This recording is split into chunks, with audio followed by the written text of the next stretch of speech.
Pues buenas tardes, bienvenidos, ¿cómo están? ¿Bien o más o menos? ¿Sí tienen calor o tienen frío? Si tienen frío, pues cobíjense con la capa de su Sí. Bueno, pues vamos a orar y vamos a comenzar. Señor Jesús, bendecimos tu precioso nombre en esta tarde. Como hemos cantado, Señor, tu nombre es sobre todo nombre que se nombra, no solo en este siglo, sino también en el venidero. Y te damos gracias, Señor, por tu vida, por tu muerte y por tu resurrección, porque te levantaste de entre los muertos, Señor, para ocupar un lugar de preeminencia a la diestra del Padre. Señor, y traspasando los cielos, Señor, el Padre te otorgó este privilegio de ser nuestro gran sumo sacerdote. Eres santo, inocente, sin mancha, apartado de los pecadores y hecho más sublime que los cielos. Te bendecimos, Señor, y te damos gracias porque, Señor, pues tú eres una vida indestructible, Señor, y esa vida indestructible está dentro de nosotros. Y como sacerdote, por eso permaneces para siempre, según el orden de Melquisedec. Gracias, Señor, porque tú eres nuestro Rey de justicia y nuestro Rey de paz. Bendícenos en este tiempo de comunión con tu palabra. Oramos en el nombre de Jesús, que nuestro entendimiento sea abierto, que nuestro corazón también se abra, Señor, nuestro espíritu, para recibir lo que tienes para nosotros. Te bendecimos en esta tarde, en el nombre de Jesucristo. Amén. Bueno, pues vamos a retomar el tema que dejamos allí suspendido por un tiempo. Estamos estudiando la genealogía de Jesucristo y hemos avanzado mucho en este tema. Mateo capítulo 1, del 1 al 17, donde se habla de toda la descendencia de Jesús, y nos quedamos con un rey llamado Josías. Entonces quiero solamente hacer un pequeño resumen muy breve de lo que hemos visto para recordar más o menos y pues continuar con la vida de este rey. Y hemos visto cómo el rey Josías fue un rey que recibió la herencia de 57 años de oscuridad, de un rechazo abierto en contra de Dios a través de los reyes que ocuparon el trono en Judá. ¿Quiénes fueron esos reyes? Manasés fue uno de ellos, y después su hijo Amón, y después nació Josías. Es decir, que Josías recibió la herencia familiar maligna, perversa de su abuelo Manasés y después de su padre Amón. Manasés fue un rey que hizo lo malo delante de los ojos de Dios.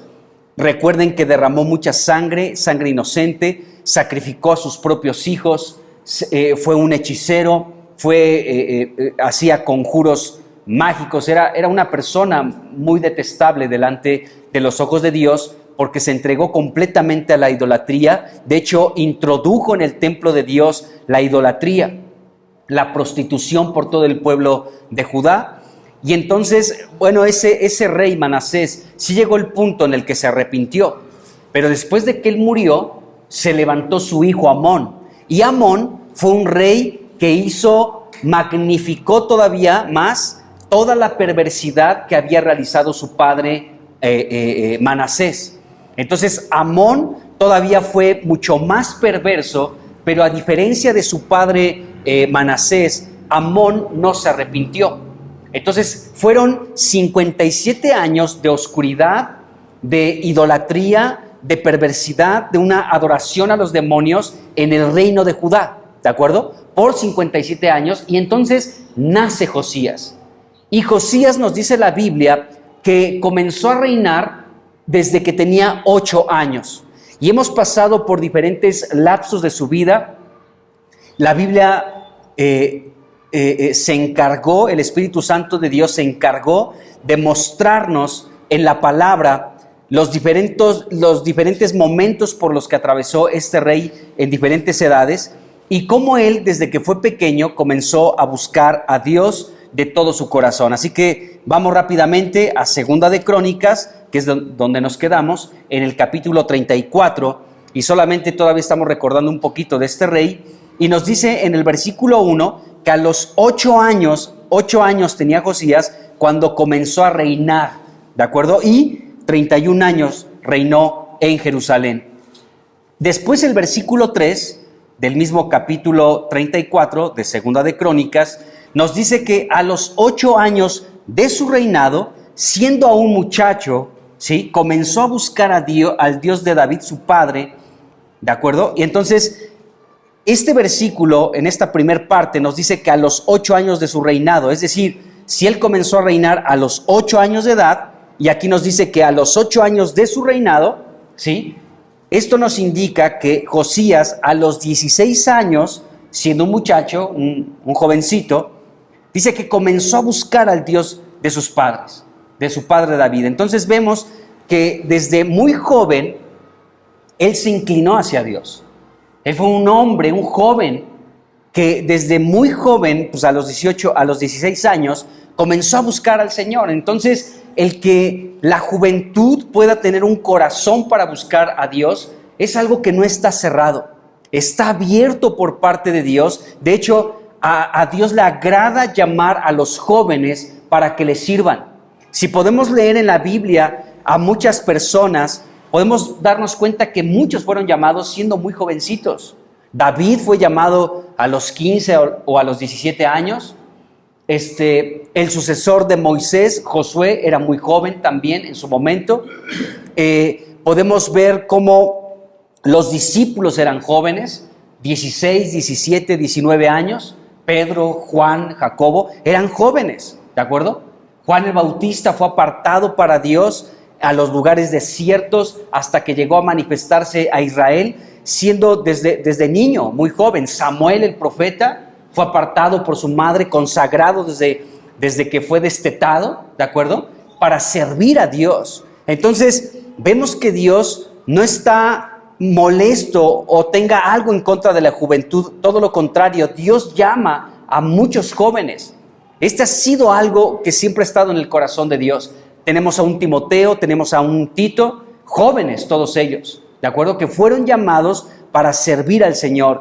Y el caso de Josías es el mismo. Desde niño fue coronado como rey a los 8 años, siendo muy pequeño, pero a los 16 comenzó a buscar a Dios, al Dios de su padre David. Y este mismo versículo 3 señala que a los 12 años, y a los 12 años comenzó a limpiar a Judá, es decir, a los 12 años de su reinado.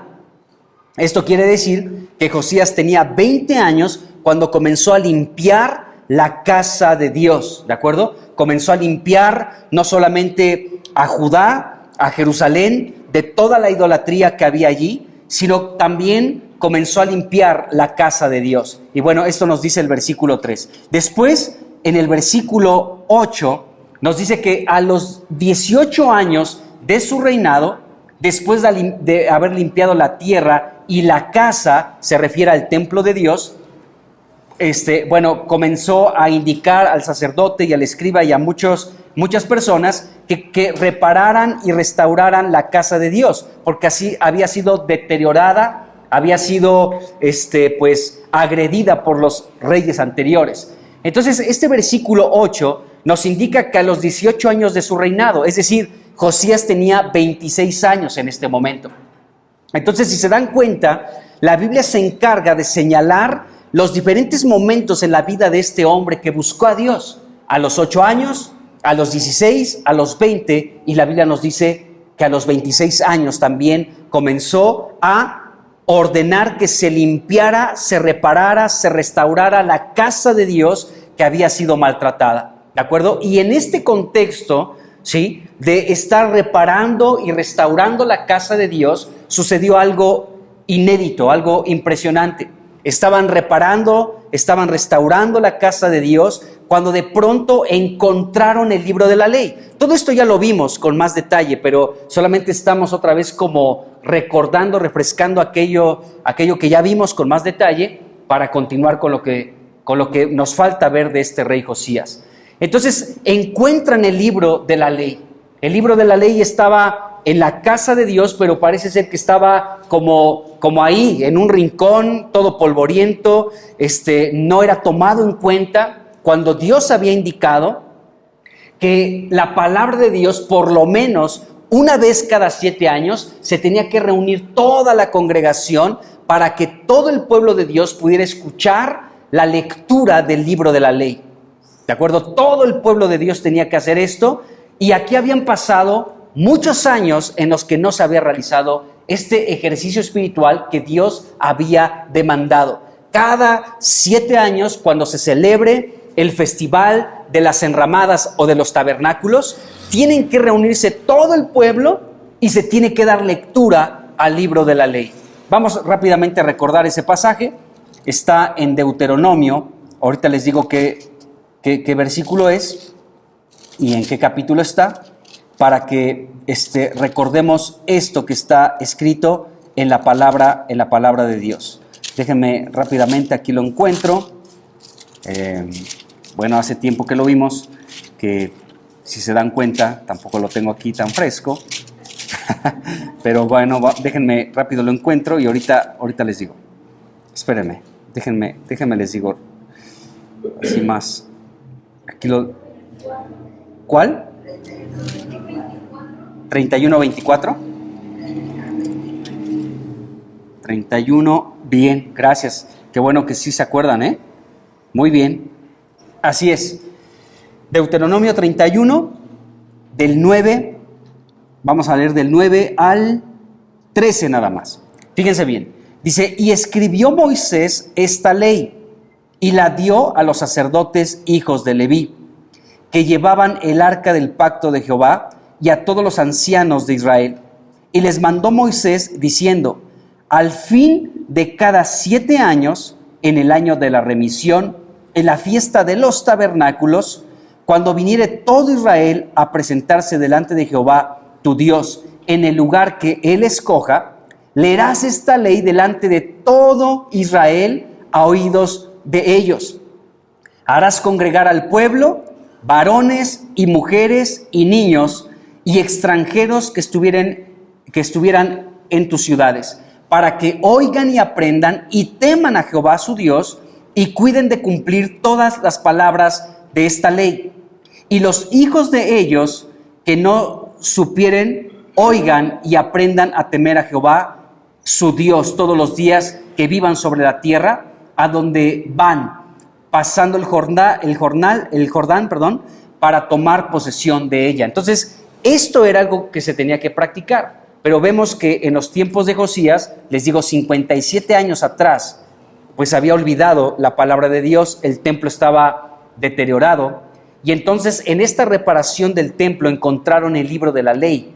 Estaba pues arrumbado, estaba ahí todo polvoriento, y lo encuentran. Y cuando lo encuentra, el sacerdote se lo entrega al escriba, a Safán. Y entonces este escriba llega delante del rey Josías y le lee la ley. Y cuando lee la ley, entonces el rey Josías, dice la escritura, que este hombre se conmovió. Dice aquí, Segunda de Crónicas, capítulo 34, primero el versículo 19. Dice, luego que el rey oyó las palabras de la ley, rasgó sus vestidos. Y después el versículo 27 dice que su corazón se conmovió y se humilló delante de Dios al oír las palabras sobre este lugar y sobre sus moradores, y te humillaste delante de mí y rasgaste tus vestidos y lloraste en mi presencia. Entonces podemos ver qué es lo que sucedió con este rey Josías cuando fue expuesto a la palabra de Dios. Su corazón se conmovió. Es decir, su corazón se enterneció, su corazón estaba desmayando por el juicio que vendría por parte de Dios sobre Jerusalén, porque habían abandonado a Dios, habían dejado a Dios, se habían entregado completamente a la idolatría. Entonces Dios iba a emitir un juicio que pronto vendría sobre Jerusalén y todos sus moradores. Pero entonces este rey, cuando escucha de este juicio, Entonces él rasga sus vestidos, se humilla delante de Dios, busca a Dios, llora delante de Dios, y de hecho vimos cómo mandó algunos mensajeros con una profeta que se llamaba Hulda. Y esta profeta comenzó a declararle que aunque él se había conmovido por las palabras de Dios, el juicio vendría. Sin duda alguna, el juicio por parte de Dios vendría sobre Jerusalén y todos sus habitantes. ¿Estamos de acuerdo? Entonces, podemos ver que es hallado, nos dice la Biblia, el libro de la ley, en el versículo 14, en el versículo 15, en el versículo 21 y en el versículo 30 del capítulo 34 de Segunda de Crónicas, se menciona cómo fue hallado el libro de la ley en la casa de Dios. Y veíamos en su momento cómo es importante que en la casa de Dios, que es la iglesia, siempre sea hallado la palabra de Dios. La palabra de Dios tiene que ser encontrada en su casa, que es la iglesia. Y también vimos en su momento cómo nosotros, cada uno, es templo del Espíritu Santo de Dios. Y la pregunta es esta: ¿la palabra de Dios puede ser encontrada en ti, que eres el templo del Dios viviente?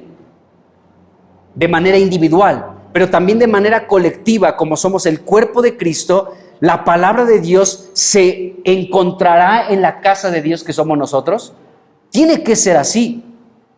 En la cristiandad, desafortunadamente, amados hermanos, está la palabra de Dios, pero a veces es ignorada, es hecha a un lado. Y mejor la gente, la cristiandad, se enfoca en las doctrinas, en las tradiciones de los ancianos, en los mandamientos de los hombres, en una interpretación incorrecta de la palabra de Dios, pero ya no se toma en cuenta la palabra de Dios.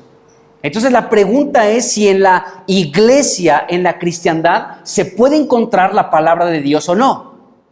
Tiene que ser encontrada, tiene que ser hallada la palabra de Dios. Y cuando la palabra de Dios es encontrada por nosotros, esto es algo maravilloso, hermanos, porque cuando nosotros encontramos la palabra de Dios en la iglesia, es la manifestación del encuentro de Dios a nuestra vida.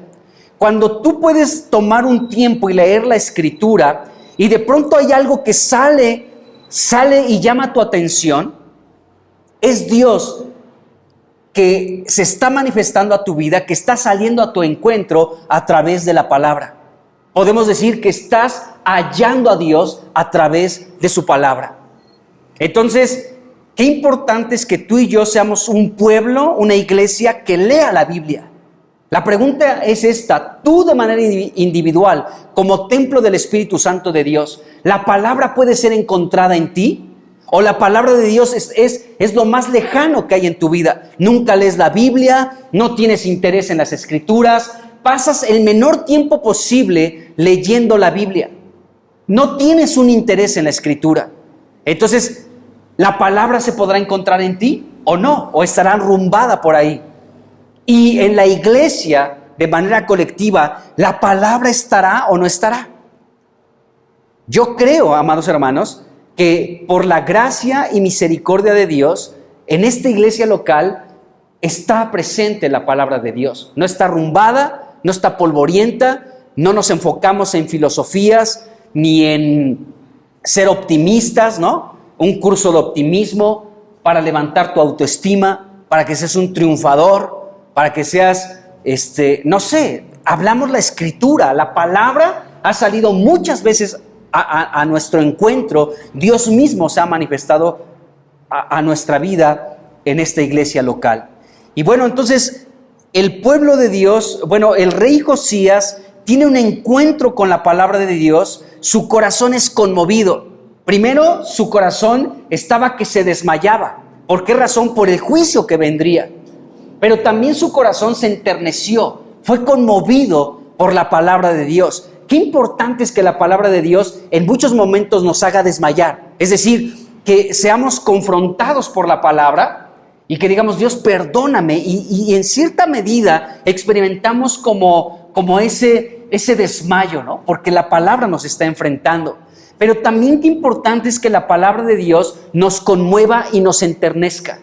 Que digamos: Dios mío, gracias por tu palabra. ¿De acuerdo? Entonces el rey Josías tuvo un encuentro con la palabra de Dios en la casa de Dios. En la casa de Dios fue encontrado el libro de la ley. Se le leyó al rey esta palabra, y cuando mandó consultar a Dios a través de la profeta Hulda, esta profeta dijo que así como él había leído que vendría un juicio sobre Judá y Jerusalén, que esto no iba a cambiar, aunque porque este rey se enterneció y se conmovió por la palabra de Dios, él no vería todo el mal que vendría sobre Jerusalén. Dios se lo dijo, tú no vas a sufrir daño de esto. Y vamos a leer, porque de aquí ya vamos a arrancar. Dice aquí, versículo, vamos a leer desde el 22. Segunda de Crónicas 34, versículo 22. Dice, entonces Hilcías, dice, y los del rey fueron a Hulda, profetisa, mujer de Salum, etcétera. Versículo 23, y ella respondió, Jehová, Dios de Israel, ha dicho así, digan al varón que los ha enviado a mí, que así ha dicho Jehová, he aquí, yo traigo mal sobre este lugar y sobre los moradores de él, todas las maldiciones, fíjense qué cosa tan fuerte, todas las maldiciones que están escritas en este libro que leyeron delante del rey de Judá, dice, por cuanto me han dejado y han ofrecido sacrificios a dioses ajenos, provocándome a ira con todas las obras de sus manos. Por tanto, se derramará mi ira sobre este lugar y no se apagará.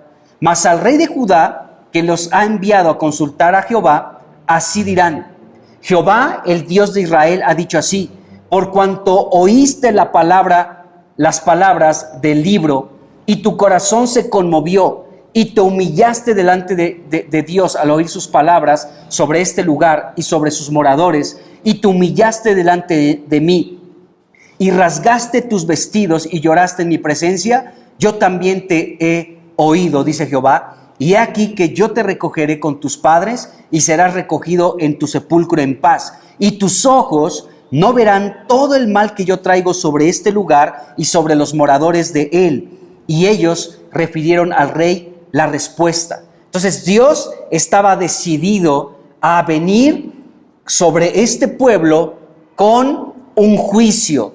Y dice el versículo 23 algo muy fuerte, las maldiciones que tú leíste, Josías, que vendrían sobre este pueblo porque me han dejado, porque están adorando a otros dioses, vendrá.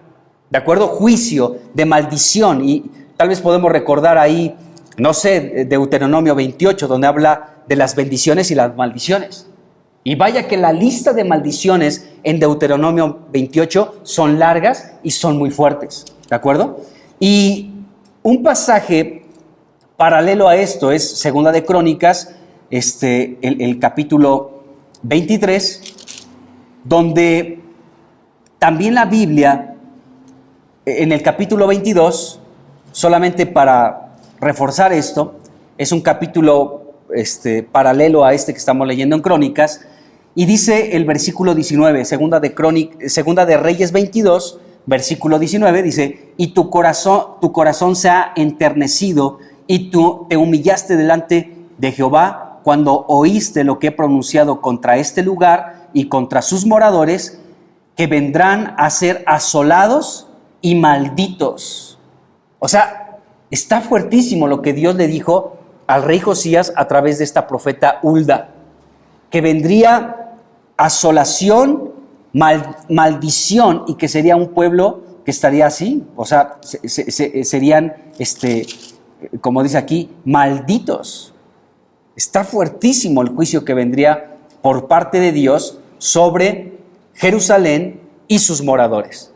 Pero bueno, podemos ver, y lo vimos también con detalle, cómo este rey, cuando supo por parte de Dios que él no vería ningún mal del que Dios vendría a realizar sobre Jerusalén, él no se quedó con las manos cruzadas y dijo, ay, pues qué bueno. A final de cuentas, el juicio que viene de maldición y de asolación sobre Jerusalén y sus moradores Dios me dijo que yo no voy a ver nada de eso. Así que, gloria a Dios, aleluya, voy a poder vivir tranquilo el resto de mis días, porque Dios me ha prometido que yo no voy a ver nada de ese juicio que vendrá sobre mí.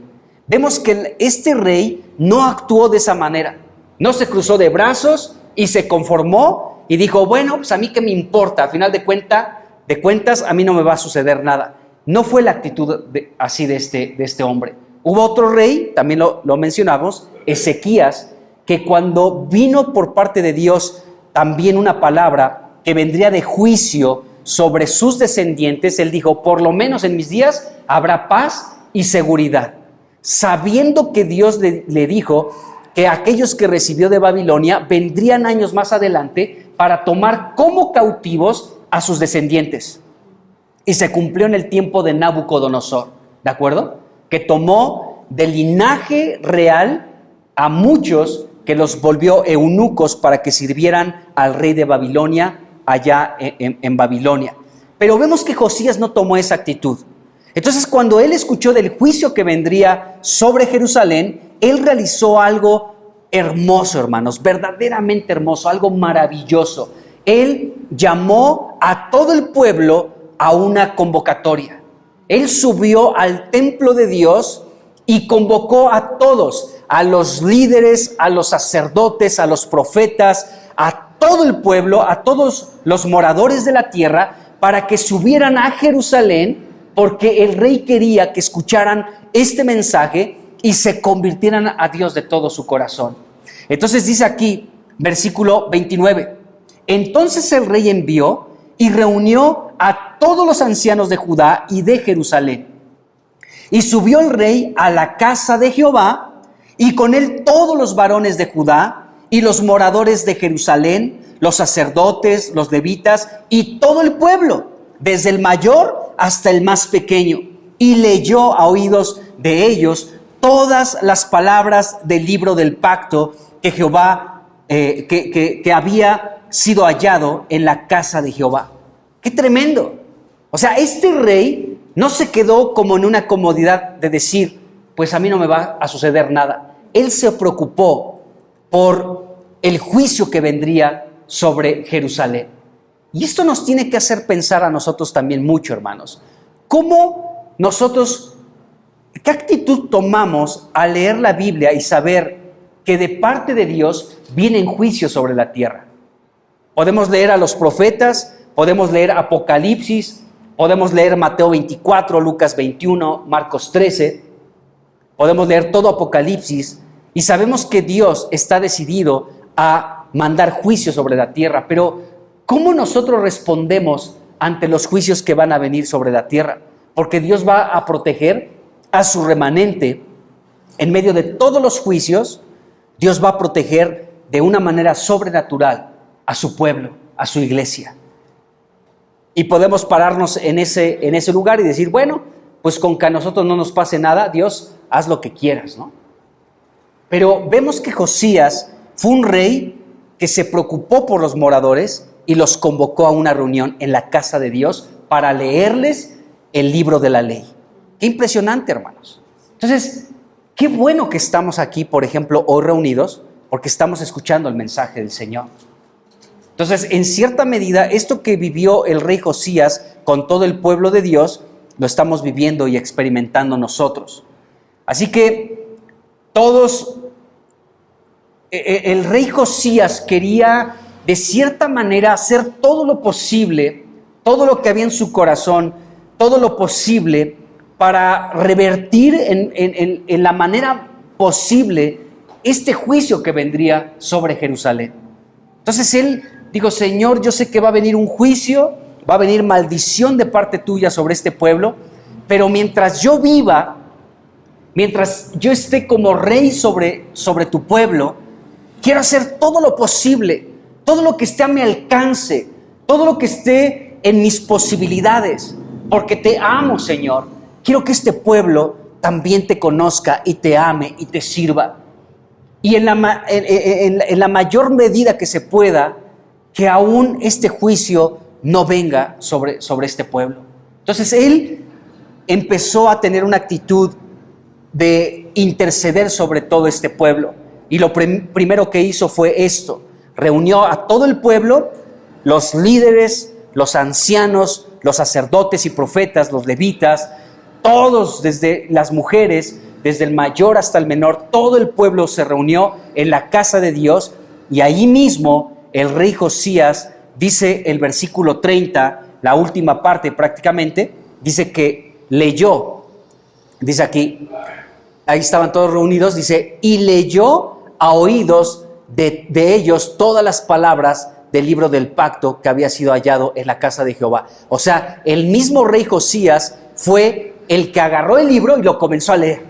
O sea, ya no le dio oportunidad al sacerdote ni al escriba, sino fue el propio rey el que ya estamos todos reunidos. Perfecto, ahora pongan atención porque voy a dar lectura a todo el libro de la ley de Dios, del pacto de Dios que encontramos en la casa de Dios. Estaba arrumbada la palabra de Dios, estaba toda polvorienta, toda descuidada. Por muchos años, 57 años, se ha ignorado la palabra de Dios, pero ahora, ya que estamos todos reunidos, permítanme dar lugar a la palabra de Dios y la voy a leer. Así que voy a leer la palabra. Y comenzó a leerla enfrente de todo el pueblo. El mismo rey Josías comenzó a realizar esta labor. Qué impresionante lo que hizo este rey. Y bueno, una vez que leyó todo esto, entonces hasta aquí nos quedamos, y ahora vamos a ver una parte más que no hemos visto, y esto es di todo este resumen para que más o menos recordáramos lo que ya habíamos visto, y ahora vamos a comenzar a ver por lo que tenemos que ver. Entonces, el rey, aquí nos dice el versículo 30, que leyó, él fue el que leyó a todo el pueblo el libro del pacto que se encontró en la casa de Jehová. Entonces, el mismo rey estaba tan preocupado por todo el pueblo, por toda la nación, para que escuchara la palabra de Dios. Así que él mismo tomó esta iniciativa y leyó el libro del pacto. Y después de leer todo, ya que el pueblo había escuchado el libro del pacto de Dios, entonces nos dice el versículo 31 algo importante. Este rey Josías hizo un pacto con Dios para caminar a favor de Dios. Dice aquí el versículo 31. Dice, y estando el rey en pie en su sitio, hizo delante de Jehová pacto de caminar en pos de Jehová y de guardar sus mandamientos, sus estatutos y sus testimonios, y sus estatutos, dice, con todo su corazón y con toda su alma.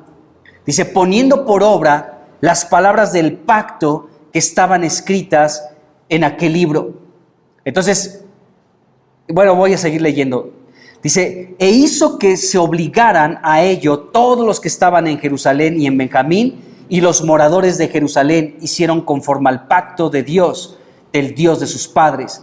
Y quitó Josías todas las abominaciones de toda la tierra de los hijos de Israel, e hizo que todos los que se hallaban en Israel sirvieran a Jehová su Dios. No se apartaron de en pos de Jehová, el Dios de sus padres, todo el tiempo que él vivió, o sea, Josías. Entonces hablemos de esta parte, hablemos del versículo 31 al versículo 33. Entonces el versículo 31 nos habla de un pacto que Dios hizo, que hizo Josías con Dios. Este pacto es un pacto similar al que hizo Abraham. Recuerden que ese pacto involucraba el sacrificio de algunos animales, y cuando el animal ya estaba muerto, entonces tenían que dividirlo a la mitad. Y los que hacían un pacto, en este caso dos personas hacían un pacto, entonces sacrificaban un animal, lo dividían a la mitad y los dos pasaban en medio de ese animal dividido, ¿de acuerdo? Y de esa manera confirmaban el pacto. Entonces, para confirmar un pacto tenía que haber un sacrificio y la muerte. En este caso, el sacrificio de un animal y la muerte de este mismo. Entonces, de esta manera se hacía un pacto. Bueno, este fue un pacto similar que hizo Josías con Dios, ¿de acuerdo? Tenían que hacer un pacto de esta manera. Entonces, el pacto que hizo este rey fue pues muy importante.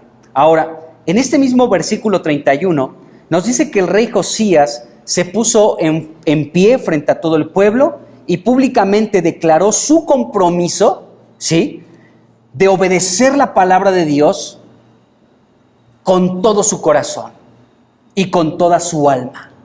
Esto es impresionante, hermanos, porque este rey hizo un pacto delante de Dios para caminar a favor de Dios, para obedecerlo, para cumplir su palabra, para guardar sus mandatos, con todo el corazón y con toda el alma.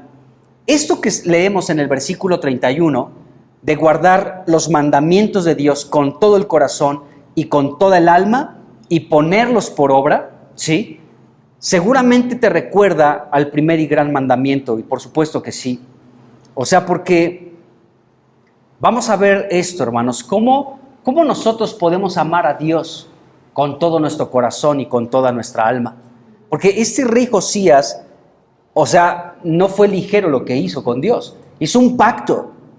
Y este pacto fue de guardar sus mandatos, sus testimonios, sus estatutos, con todo su corazón y con toda su alma. Y de poner por obra las palabras de esos mandamientos. Entonces, el rey Josías, podemos deducir que fue una persona, un rey que amó a Dios con todo su corazón, con toda su alma, con toda su mente y con todas sus fuerzas. Es decir, el rey Josías cumplió el primer y gran mandamiento: amar a Dios con todo su corazón. Esto lo dice Deuteronomio capítulo 6, versículo 5. Dice: y amarás a Jehová tu Dios de todo tu corazón y de toda tu alma y con todas tus fuerzas. Entonces, Josías fue un hombre que amó a Dios de esta manera, hermanos. Es decir, que el amar a Dios con todo el corazón, con toda el alma y con todas las fuerzas, sí se puede. No es como una porra de ánimo. Sí se puede, sí se puede. Es una realidad, hermanos.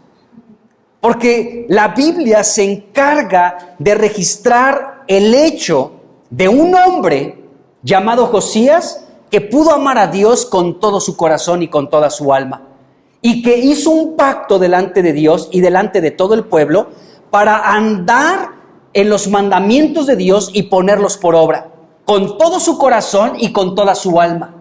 El rey Josías amó a Dios con todo su corazón. Fue un rey, amados hermanos, que cumplió el primer y gran mandamiento: amar a Dios con todo el corazón, el alma, la mente y con todas sus fuerzas. Entonces, si un hombre común y corriente, un hombre llamado Josías, de carne y de hueso como tú y como yo, con debilidades, con temores, con dificultades, pudo amar a Dios con todo su corazón, esto significa que tú y yo, la iglesia de Cristo, también tiene esta gran posibilidad y esta capacidad de amar a Dios con todo el corazón. Lo podemos hacer. Amén, qué tremendo. Jesucristo lo reafirmó. Vamos a leer algunos versículos donde se habla, Jesucristo citó esto de Deuteronomio capítulo 6, versículo 5. Dice Mateo 22, versículo 37. Jesús dijo: amarás al Señor tu Dios con todo tu corazón y con toda tu alma y con toda tu mente. ¿De acuerdo? Y bueno, esto mismo se repite en Marcos 12, pero aquí se le añade también las fuerzas. Y vamos a leerlo también. Marcos 12, versículo 30. Son palabras de Cristo también. Y amarás al Señor tu Dios con todo tu corazón y con toda tu alma y con toda tu mente y con todas tus fuerzas. Ese es el principal mandamiento. Ese es el principal mandamiento, hermanos. El amar a Dios con todo el corazón, el alma, la mente y nuestras fuerzas. Es decir, amar al Señor. ¿Qué significa amarlo con todo el corazón, el alma, la mente y las fuerzas? Significa amar al Señor a nuestro Dios con todo nuestro ser, con nuestro espíritu, con nuestra alma y con nuestro cuerpo. Amarlo con todo nuestro ser. Amar a Dios con nuestro espíritu, con nuestra alma y con nuestras fuerzas. Porque el corazón, les he dicho en repetidas ocasiones, y no está por demás el recordarlo, el corazón en la Biblia y principalmente en el Nuevo Testamento, cuando tú leas la palabra corazón, no se refiere tanto a este órgano interno que tenemos los seres humanos que sirve como una bomba para que toda la sangre recorra nuestro cuerpo. No se refiere a ese corazón. Se refiere a toda nuestra alma y a una parte de nuestro espíritu. ¿Cuál es el alma? El alma es la mente, el alma es nuestras emociones y sentimientos y nuestra voluntad. Eso es el alma. Y el corazón es todo el alma más una parte del espíritu. ¿Cuál es esta parte del espíritu? Nuestra conciencia. Nuestra conciencia. La conciencia es una parte del espíritu humano, pero también forma parte del corazón. ¿De acuerdo? Entonces, dice aquí que amemos a Dios con todo el corazón, es decir, que amemos con nuestra alma y con nuestro espíritu. ¿De acuerdo? Y después afirma, con todo el alma. Con el corazón, que es el alma y el espíritu, una parte de nuestro espíritu, y con toda el alma, vuelve a afirmarlo Jesucristo. Nuestros pensamientos, voluntad, emociones y sentimientos, con toda nuestra mente, que es la parte más importante del alma, dice, y con todas nuestras fuerzas. ¿Dónde está nuestra fuerza? En nuestro cuerpo. Entonces, amar a Dios es amarlo con todo nuestro ser, con nuestro espíritu, nuestra alma y con nuestro cuerpo mortal. Amarlo con todo nuestro ser. ¿De acuerdo? Entonces, y en Lucas 10, 27 también, aquí fue un escriba, un intérprete de la ley, el que le contestó así a Jesucristo, ¿no? Porque llegó ahí a poner a prueba a Jesús. Y bueno, ahí este hombre le contestó, amarás al Señor tu Dios con todo tu corazón, porque Jesús le dijo, a ver, pues ¿cómo lees tú? Tú eres un intérprete de la ley, ¿cómo estás leyendo? Entonces él dice, para heredar la vida eterna tengo que amar al Señor con todo mi corazón, con todo el alma, con todas las fuerzas y con toda la mente, y a mi prójimo como a mí mismo. Y bueno, Jesús le dijo, bien has contestado sabiamente, no estás lejos de heredar la vida eterna, si vives así. Bueno, entonces podemos ver que Josías fue un hombre así, que amó a Dios con todo su corazón. Ahora, hay un versículo que habla del rey Josías en Segunda de Reyes, capítulo 23, versículo 25, y nos dice algo impresionante del rey Josías. Vamos allí rápidamente, Segunda de Reyes 23, versículo 25. Y dice aquí la Biblia del rey Josías. Dice, no hubo otro rey antes de él que se convirtiese a Jehová de todo su corazón. Dice, de toda su alma y de todas sus fuerzas, conforme a toda la ley de Moisés, ni después de él nació otro igual. O sea, este rey es de los reyes más destacados que hubo sobre Judá en Jerusalén. Fue un rey, aquí se nos dice de una manera muy clara, que ni antes ni después de él hubo alguien que se convirtiera a Jehová su Dios de todo su corazón, de toda su alma y con todas sus fuerzas. Es decir, este rey y este versículo nos confirma lo que venimos hablando. Este rey cumplió el primer y gran mandamiento: amar a Dios con todo el corazón, con toda el alma, con toda la mente y con todas sus fuerzas. Entonces, este rey, con ese ímpetu, reunió todo el pueblo. Les dije, y prácticamente les dijo, yo quiero leerles este libro porque quiero que ustedes amen al Señor como yo lo amo. Y para que en lo que más se pueda, Dios pueda cambiar este juicio que viene sobre todo este pueblo. Así que este rey, podemos darnos cuenta aquí en este versículo de Segunda de Reyes 23, versículo 25, que este rey se convirtió a Jehová de todo su corazón, alma y fuerzas. Y El que este rey diga aquí la Biblia que se convirtiera de todo su corazón a Jehová, de toda su alma y de todas sus fuerzas, esta palabra convertir es muy interesante porque este hombre, al convertirse de todo corazón, alma y sus fuerzas a Jehová su Dios, Dios estaba recobrando, amados hermanos, a alguien que pertenece a su pueblo. O sea, después del reinado de Manasés y de Amón, todo descompuesto, horrible, en tinieblas, lleno de demonios, de oscuridad, de derramamiento de sangre, en fin, Dios estaba recobrando, amados hermanos, ¿sí?, con la conversión de este hombre a alguien importante en todo el pueblo. Dentro de su pueblo Dios estaba recobrando a alguien, al rey Josías. Y el rey Josías al mismo tiempo quería recobrar a la mayor cantidad del pueblo para Dios. Qué interesante. Dios estaba recobrando un remanente iniciado por Josías. Dios estaba recuperando, Dios estaba enderezando lo chueco, Dios estaba restaurando a través de la vida de este hombre todo lo chueco y descompuesto, toda la oscuridad que se encontraba en Jerusalén. Así que Dios, amados hermanos, también quiere en estos tiempos que haya mucha gente que se convierta a Jehová su Dios, que se convierta a nuestro Señor Jesucristo de todo corazón, de toda alma, con toda el alma, con toda la mente y con todas las fuerzas, porque esta conversión, amados hermanos, es lo que Dios utiliza para recuperar su remanente. Dios está interesado en un remanente, hermanos, en un remanente. Hay un misterio muy interesante. El pastor Juan Manuel ha compartido un estudio muy interesante sobre el templo que edificó Salomón.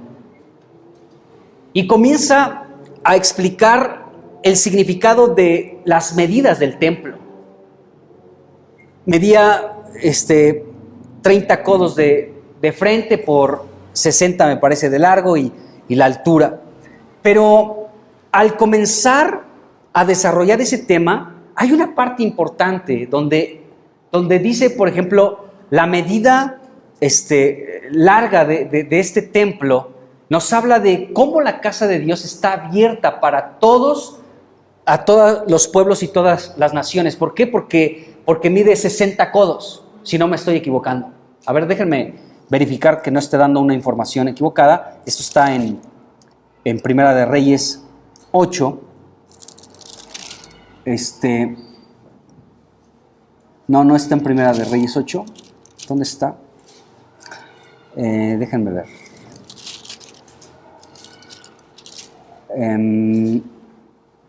Está en el capítulo 6 más bien.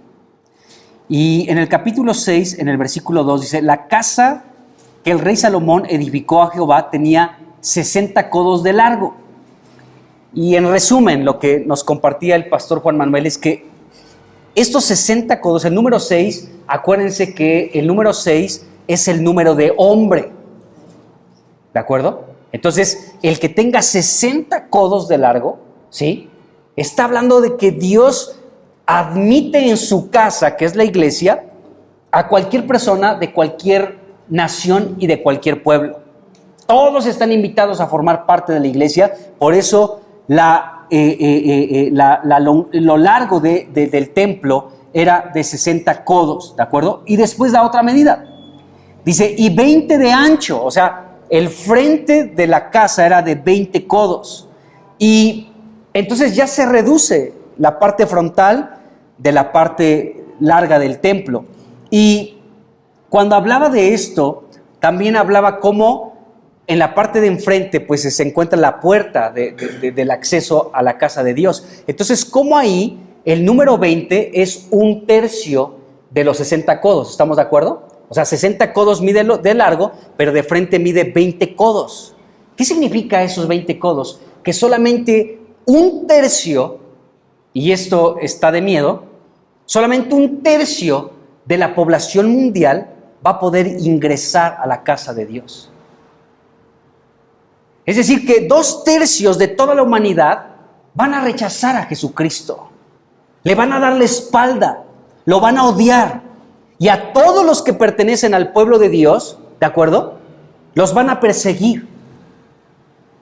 Entonces hay un tercio que solamente va a poder entrar por la puerta estrecha, por la puerta angosta, porque amplio es el camino que lleva a la perdición y muchos van por ese camino amplio y entran también por una puerta que es amplia y un camino que también es amplio.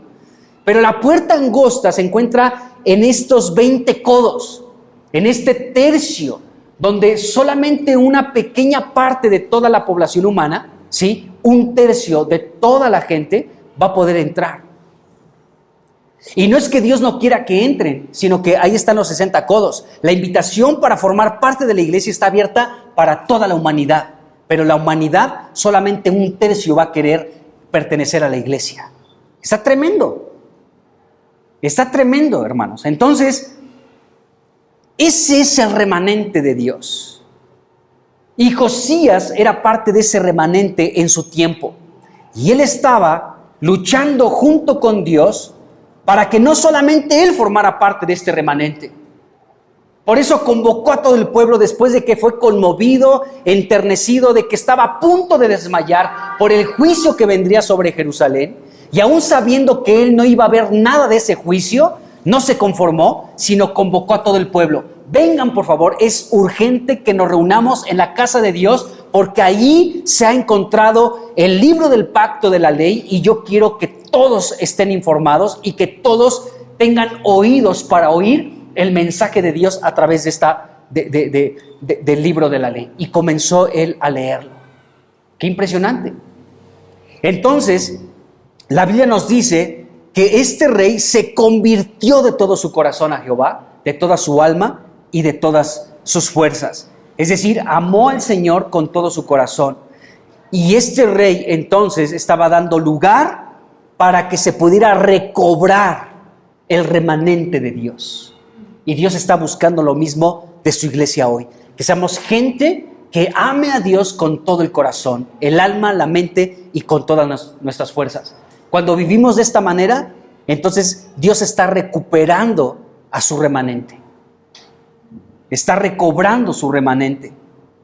Entonces, con este ejemplo del rey Josías, vemos que amar a Dios de esta manera, con todo el corazón, con toda el alma, con toda la mente y con todas las fuerzas, es posible, hermanos.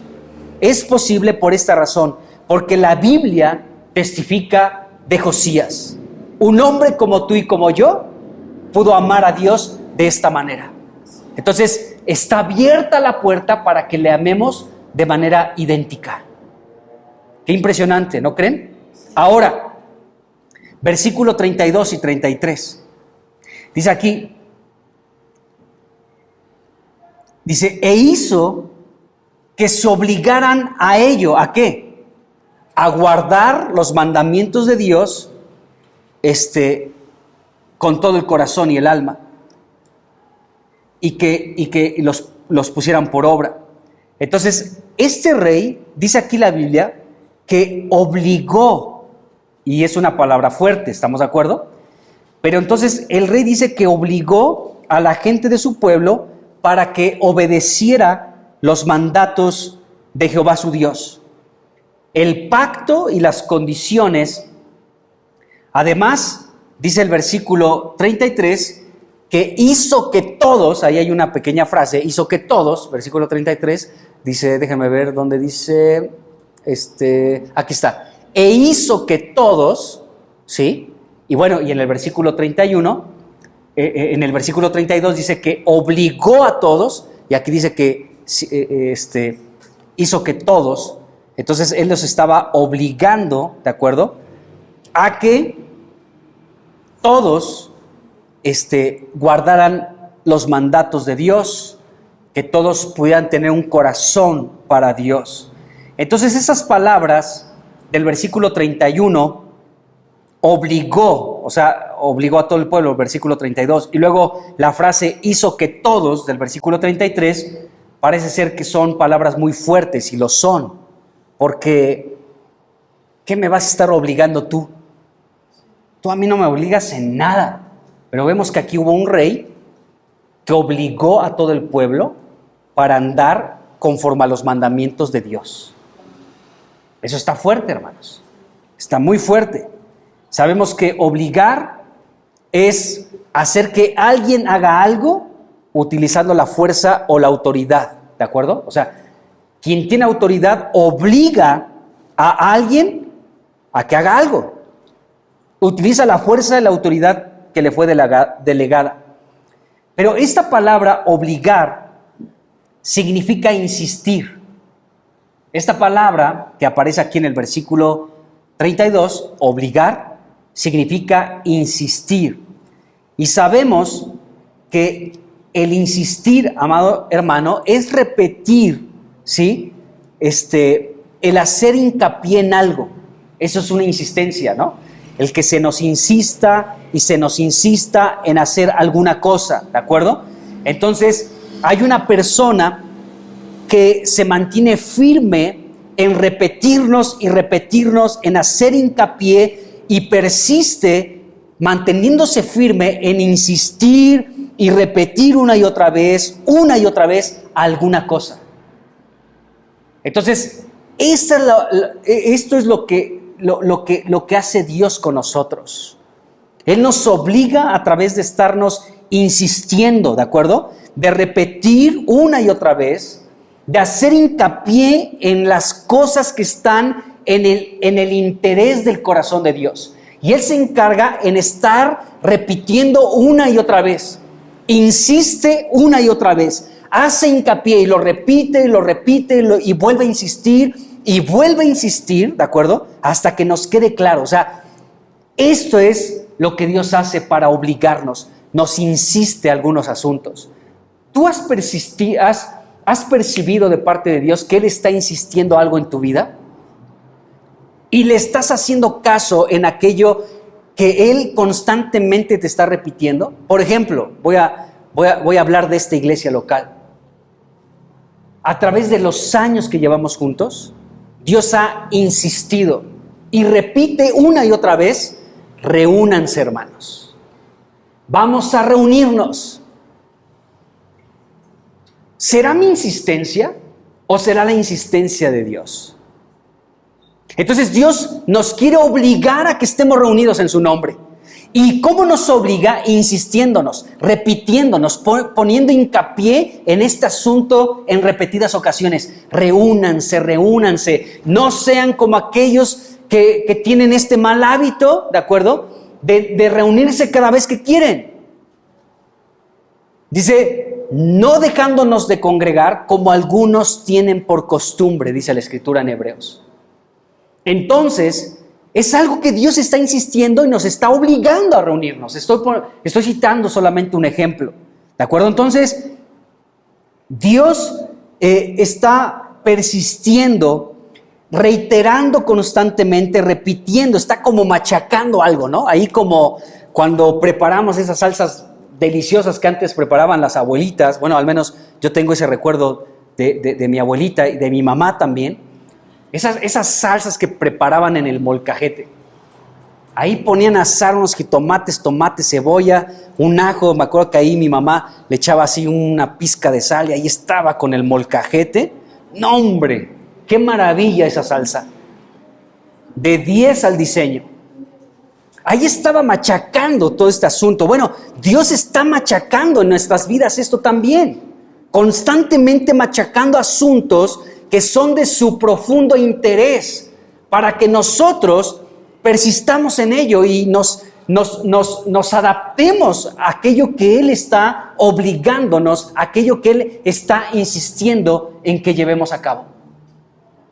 Entonces, podemos ver que el insistir, amados hermanos, también significa importunar, y esto es interesante, porque constantemente nuestro Señor nos importuna, y esto lo podemos, y es interesante porque hay una parábola que habló Jesucristo donde habló de ser importunos, pero también aquí se aplica del Señor hacia nosotros, y vamos a leer esa parte porque está impresionante en Lucas capítulo 10, del versículo 5 al 10.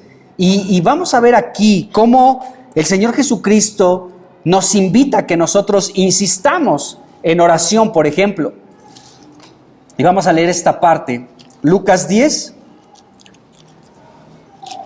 Ya con esto casi voy terminando porque me falta bastante, pero el tiempo ya se nos acabó.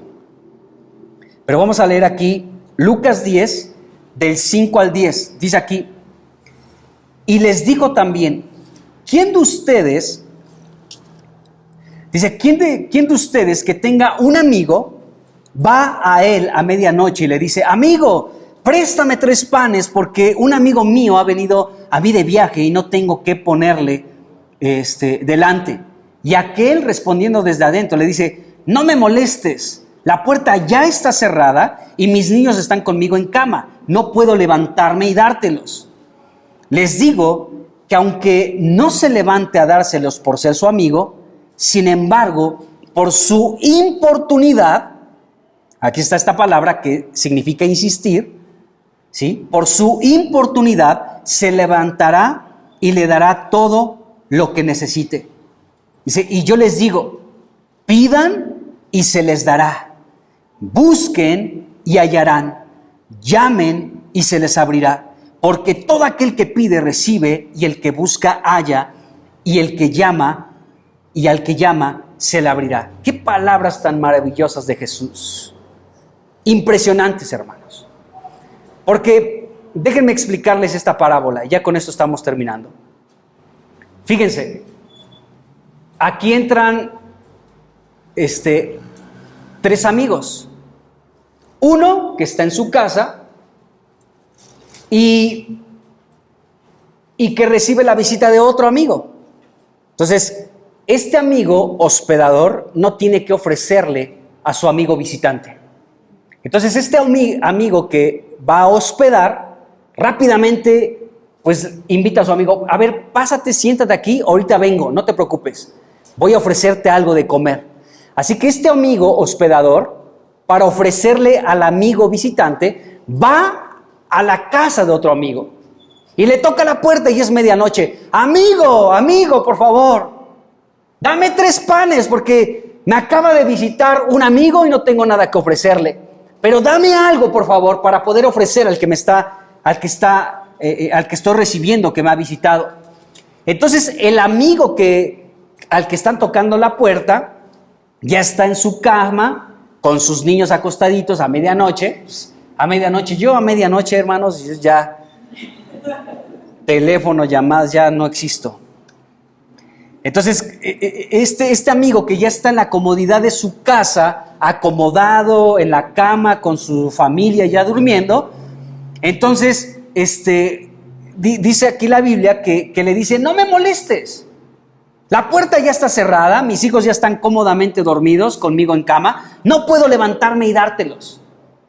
Pero Jesucristo dijo: ese amigo que está ahí ya acomodado en su casa no va a hacer eso, sino que va a hacer a un lado la amistad y va a decir: ay, en ese momento no lo va a querer tanto, va a decir: ay, ¿cómo se le ocurre venir a despertarme a esta hora? Dice: pero no por la amistad, sino por su importunidad, o sea, por la insistencia de estar tocando a la puerta, de ir a las 12 de la noche, de decirle: amigo, por favor, ábreme, dame panes para darle a mi amigo que me acaba de visitar. Por esa insistencia, por esa importunidad, el amigo que ya está cómodamente acostado en su cama se levantará y le dará a su amigo lo que le está pidiendo. Entonces, fíjense la persistencia, ¿de acuerdo? La insistencia a la que el Señor Jesucristo nos invita a nosotros que realicemos delante de Él, que persistamos. Y por eso dice aquí algo impresionante, dice: pidan y se les dará. Esto es la insistencia que nosotros debemos de tener para con nuestro Señor Jesucristo, en oración, en ruego, en súplica, ¿sí? En intercesión por muchas situaciones. Pidan y se les dará. Llamen, busquen y hallarán. Llamen y se les abrirá, porque todo aquel que pide recibe, el que busca halla, y el que llama se le abrirá. Esto es persistir, esto es insistir, esto es obligar. O sea, nosotros tenemos un papel, va a sonar extraño, de poder obligar al Señor a que nos responda. Porque le estamos insiste e insiste e insiste. Recordemos la parábola de la viuda y del juez injusto. El juez injusto, esta mujer viuda iba todos los días para que le hiciera justicia este rey injusto. Este rey injusto dijo, ya, esta mujer me voy a hartar de ella. Y para ya que no me venga a molestar, le voy a hacer justicia para que deje de molestarme. Y Jesucristo dijo, escuchen lo que dijo el rey injusto. ¿Y no hará Dios justicia a sus escogidos que clamen a Él día y noche? ¡Qué tremendo, hermanos! Entonces, esta insistencia de parte nuestra de buscar, de llamar y de pedir, eso es como estar diciéndole a Dios, te insistimos y te estamos obligando a que nos respondas. ¡Qué tremendo! Bueno, esto quise decirlo, citar esto de Lucas, esta parábola que el Señor Jesucristo habló, porque regresando aquí a Crónicas, segunda de Crónicas, capítulo 32, aquí en este versículo que estamos viendo, del versículo 32, donde dice la Biblia que el rey Josías obligó al pueblo a guardar los mandatos de Dios y a vivir conforme a ellos, ¿sí? Lo que la Biblia nos está diciendo es que el rey estaba insistiendo, amados hermanos, los estaba importunando para que ellos vivieran conforme a los mandatos de Dios. Es decir, que así como nosotros podemos insistir a Dios y obligarlo a que nos responda, porque Él lo dijo, busquen, piden y llamen, insistan, oblíguenme a que le responda, en pocas palabras. Bueno, de igual manera, amados hermanos, Dios mismo también es insistente hacia nosotros. O sea, es algo recíproco. Es de parte nuestra hacia Él y de Él hacia nosotros. Así como en esa parábola de Lucas, podemos ver la insistencia y cómo este amigo obligó a su amigo a levantarse y a darle estos panes para dárselos al otro amigo que estaba recibiendo en su casa, ¿sí? De igual manera, Dios también está insistiendo en nosotros todo el tiempo, nos está obligando todo el tiempo, está importunándonos, hermanos. El Señor también nos está importunando. Insiste e insiste e insiste. Así como Él dijo, busquen, llamen y pidan, el Señor también nos está buscando. Y Él también está a la puerta tocando. Déjame entrar para cenar contigo. El Señor también insiste, hermanos. Nosotros insistimos y Él insiste. Y Él trata de obligarnos para que guardemos sus mandatos. Entonces, pues vemos esto, hermanos. Ya voy a tener que cortar aquí, ya me pasé unos minutos, pero vamos a retomar esto el próximo domingo, primero Dios, de cómo este rey estaba obligando a todo el pueblo para buscar a Dios. Porque este rey amó a Dios con todo su corazón. Qué tremendo. Y Dios también está insistiendo constantemente con cada uno de nosotros para que nosotros le amemos y le busquemos y guardemos sus mandamientos, así como Él lo hace con nosotros también. Amén. Vamos a dejarla aquí y primero Dios el domingo continuamos.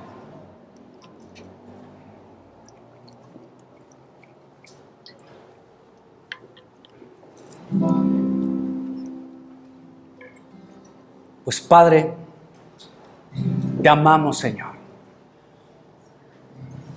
Ya no lo vimos hoy, pero lo veremos más adelante, cómo te podemos amar porque tú nos has amado a nosotros primero. No habría otra forma de poder amarte si tú no nos hubieras amado primero. Gracias, Señor, por tu amor hacia nosotros. Señor, porque tú fuiste el que tomó la iniciativa de amarnos enviando a Jesucristo a este mundo para que todo aquel que en ti cree no se pierda, mas tenga vida eterna. Señor, y por eso te podemos amar hoy nosotros a ti. Ayúdanos, Señor, a guardar tus mandamientos, porque no son gravosos. Señor, y permítenos caminar, Señor, en esta realidad. Así como Josías, y primero Dios veremos otros ejemplos de personas que te amaron, Señor. La Biblia testifica entonces que hombres comunes y corrientes como nosotros podemos dar ese salto y amarte con todo nuestro corazón, con toda nuestra alma, con todas nuestras fuerzas y con toda nuestra mente. Así que toca nuestro corazón otra vez. Y gracias porque tú, Señor, nos obligas, porque tú, Señor, insistes constantemente sobre nosotros, para que guardemos tus mandatos, para que vivamos alineados a tus propósitos eternos, para que vivamos guardando tu palabra, Señor. Ayúdanos, te necesitamos, Señor. Y te decimos hoy como iglesia que te amamos. Te amamos, oh Jesucristo, te amamos. Dile, hermano, que le amas. Dile con tus propias palabras que le amas. Jesús, te amamos porque tú nos has amado a nosotros primero.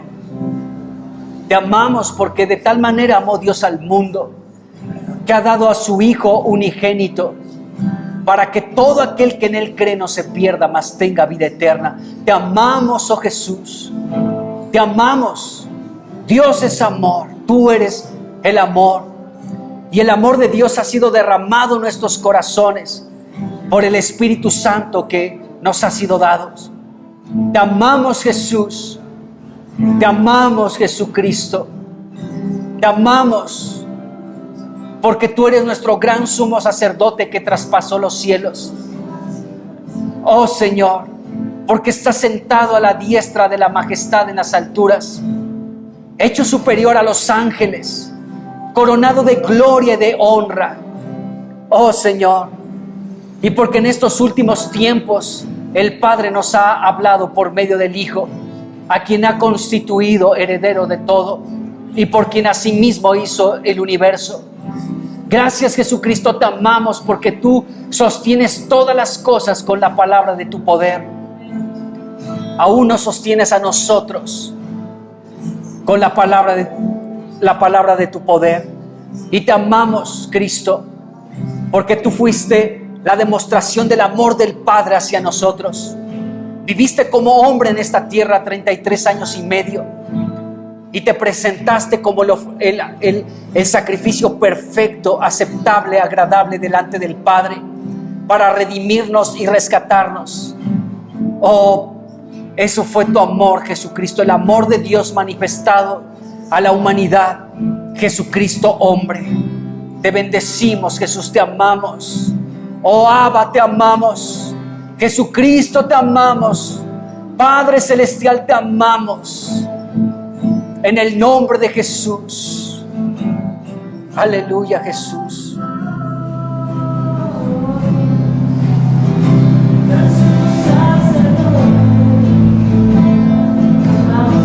Sí, Señor.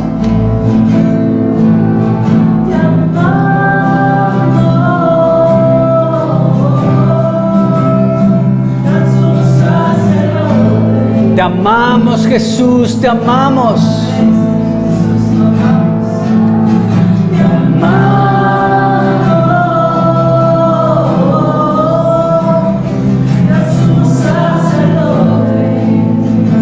Sí, Señor, te amamos.